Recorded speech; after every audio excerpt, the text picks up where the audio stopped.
Do not write this, guys.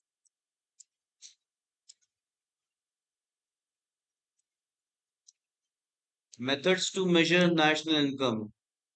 There are three methods, guys, that you have. There are three only. Otherwise, also there are three methods only. One is production method, other is income method, and the third one is expenditure method.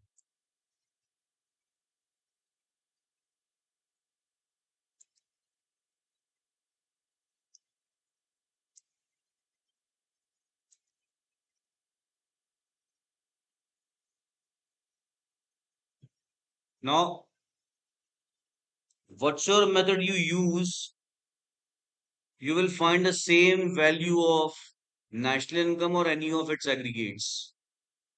Whether you use production method or income method or expenditure method, they will give you the same value of an aggregate of national income. Have you got me, guys? So whether you calculate GDP at factor cost with production method or income method or expenditure method, you will have the same value with you. It means, guys, value of production, income and expenditure are always same.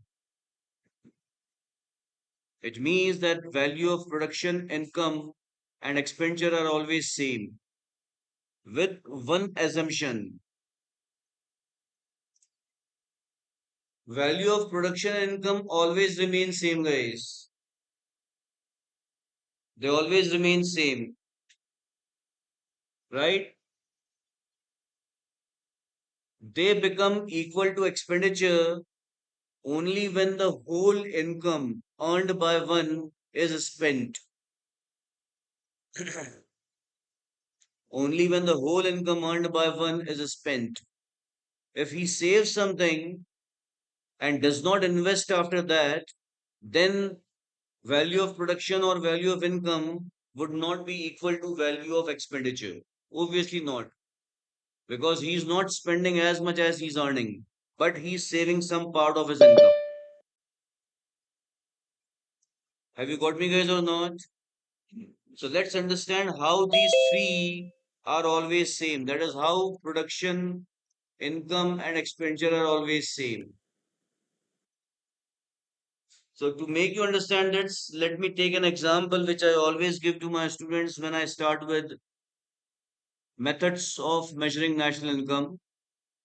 Let's say in ancient times, a boy went to a forest and he found a piece of trunk.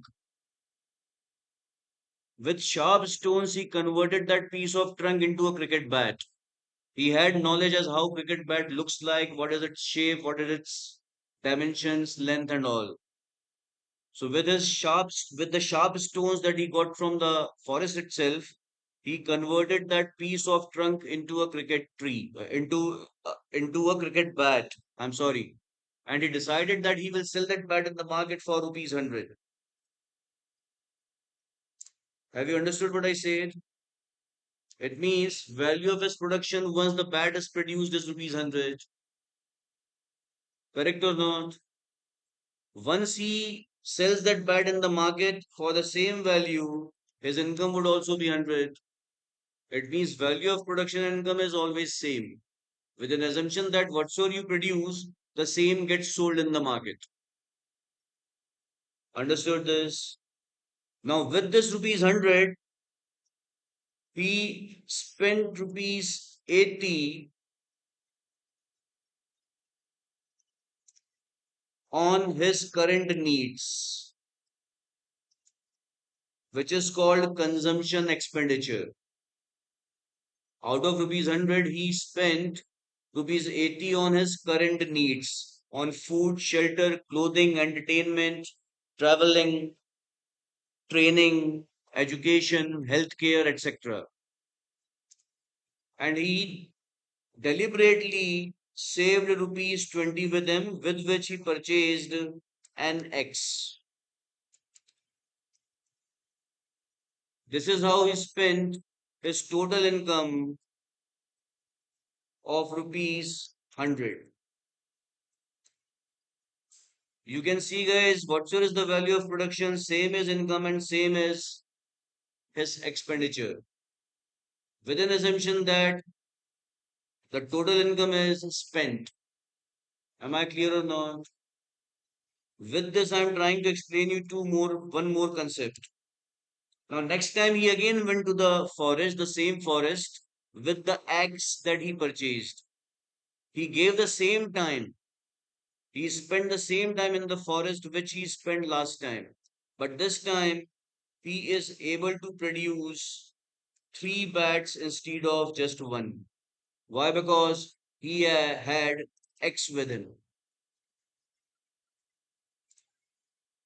He succeeded to sell these three bats in the market for rupees 100 each, and then he again spent, let's say, rupees 200 on his current needs,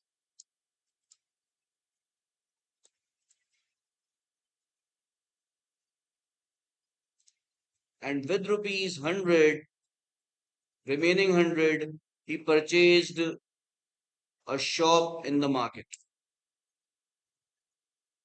What I'm trying to explain you guys is that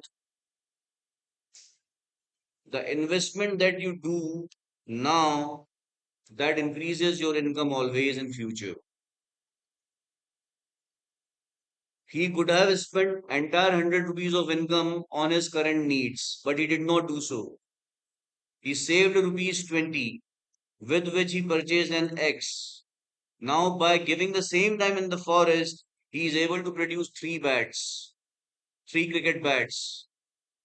And because of this income, higher income than the previous period, now he is able to purchase a shop in the market, and this shop will help him to sell more bats and other items. Have you got this, guys, or not?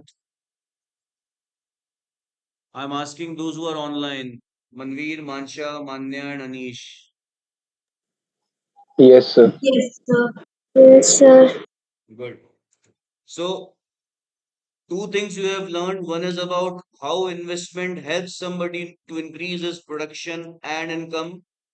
And the other thing is that value of production and income always remains same. Here the assumption is that all the goods which we produced have got sold. And income and expenditure also are same only when there is no saving at all. What this? You do not save, but you either consume or you invest or you do both. Purchase of X by him is his investment expenditure. There are two types of expenditure which one can do: consumption expenditure to meet his current needs, and investment expenditure to meet his future needs. Investment expenditure not only helps one to take care of his future, but it also increases your capacity to spend more on your current needs. In the first period, he could spend on himself only rupees 80, but in the next period, he is able to spend on himself as rupees 200. And with this, living standard of that boy has improved. I hope you understood. Yes or no? Yes, Yes, sir. sir. Good.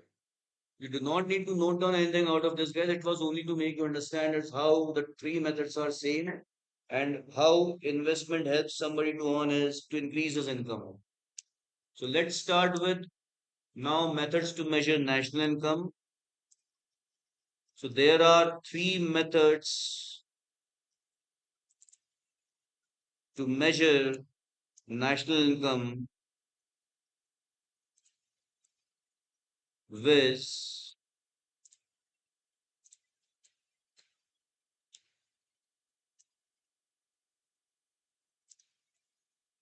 Production or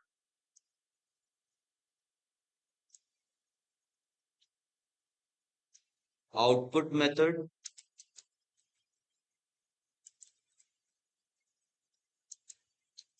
income method, and expenditure method.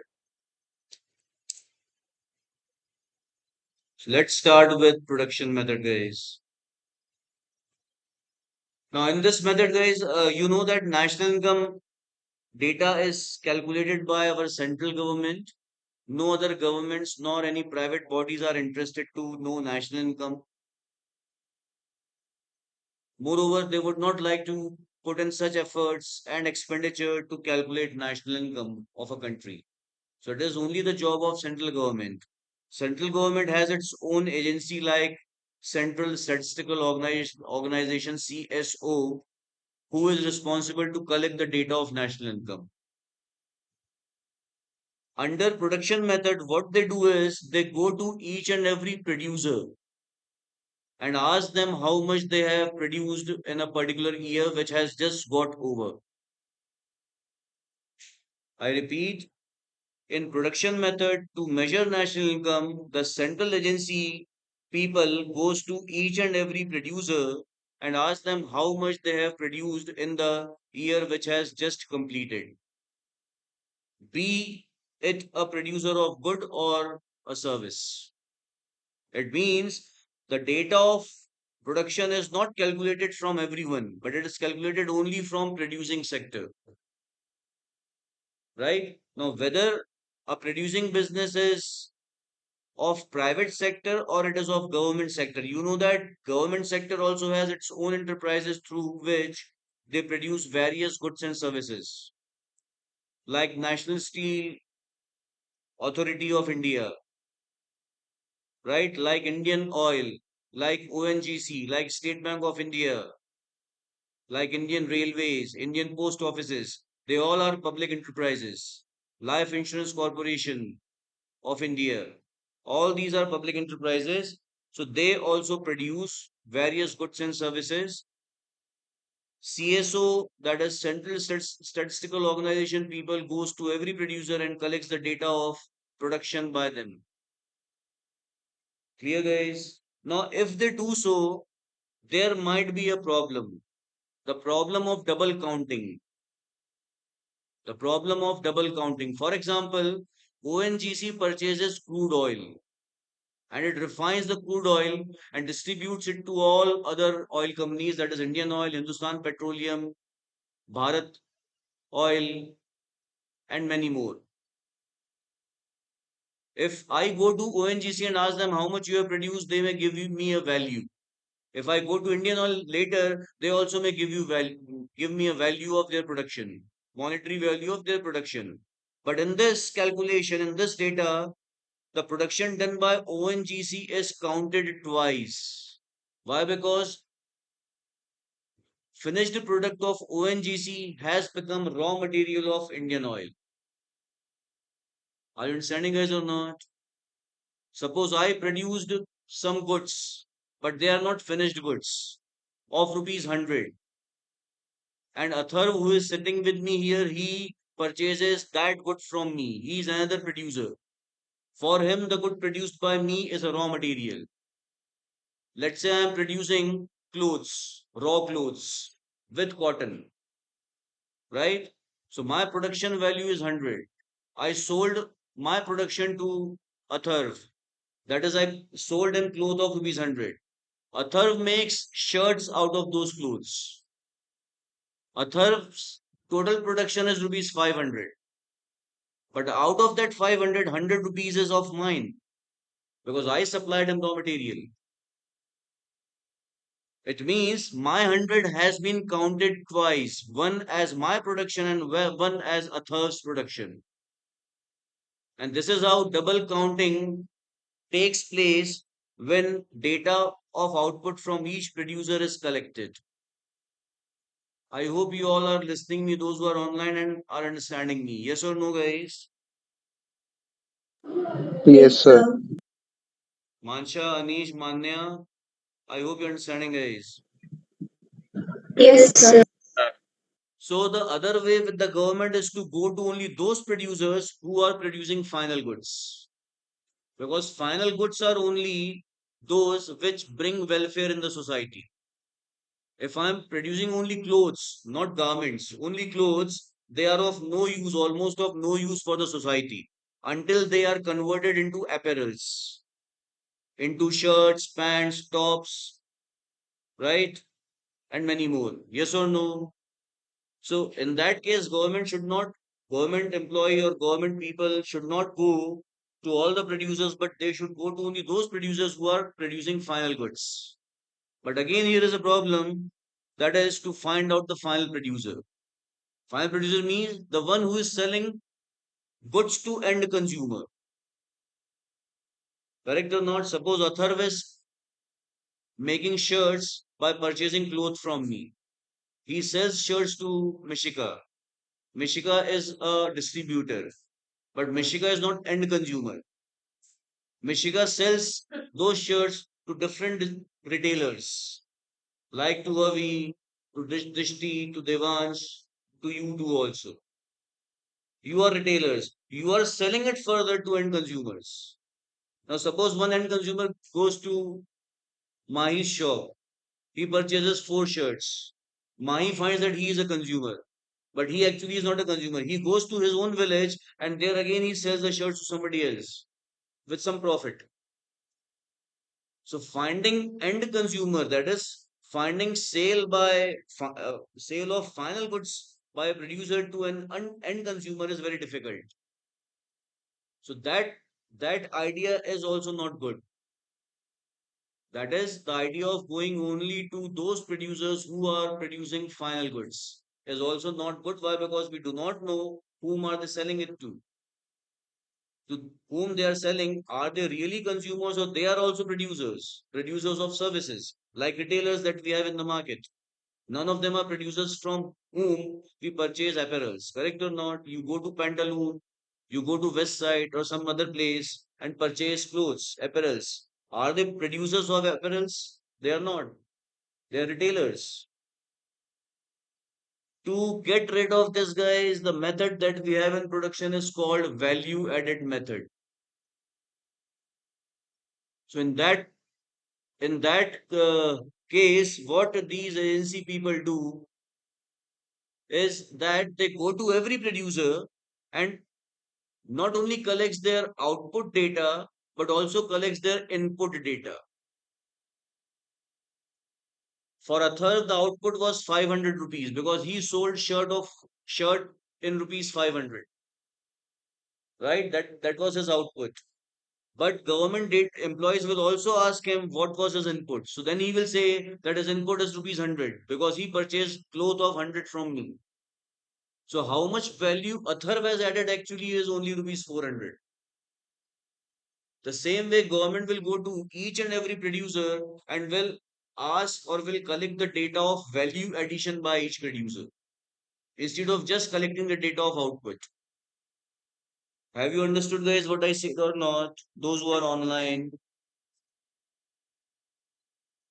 Yes, sir. I'm asking Yes, all sir. guys. So what finally government does under this method, guys, and this is the most practicable method. This is the most feasible method. Income method and expenditure method are not feasible. They are not feasible method. So in most of the countries, government calculates or measures national income with production method only. Because if they choose income method, then they have to go to each and every consumer to know their income. And it is very difficult to reach out every consumer, especially in countries like us, which is very large in size with huge population. The same problem is with expenditure method. You have to go to everyone, every consumer, every producer to know how much they spent in the year which has just completed. So the best way to know or to measure national income, that is to estimate national income. What's your national income data that you see, guys, in any publication is only the estimated one. No government can say that no, this is the absolute or accurate data. No, it is not possible at all. They only estimate national income. And they all use production method. How they go to every producer and they ask them how much value they added in the previous year. And what is value addition? It is output minus input. If I produced a cloth of rupees 100, but for that I purchased cotton of rupees 20, it means value addition by me is only rupees 80. 100 minus 20, 80. So the data that the government people will collect from me is only rupees 80. The data that the government will collect from Atharv is only rupees 400 because he though produced output of rupees 500, but his input was rupees 100 from me. I hope you all are understanding. Yes or no, guys? Manveer, Yes, sir. Mansha, Manya, Anish, I Yes, have sir. talked too much. Yes, sir. Maybe I would have bored you, but this is how it is, guys. You have to live with it, right? So you have got some idea of the production method, guys. About this, the text part I will write tomorrow, right? Do not forget what I explained you today. Have you got me, Anish, Mansha, Manveer, and Manya? Yes, sir. Yes, sir. Thank you, guys.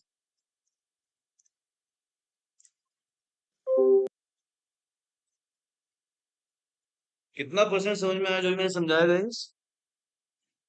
पूरा क्या है?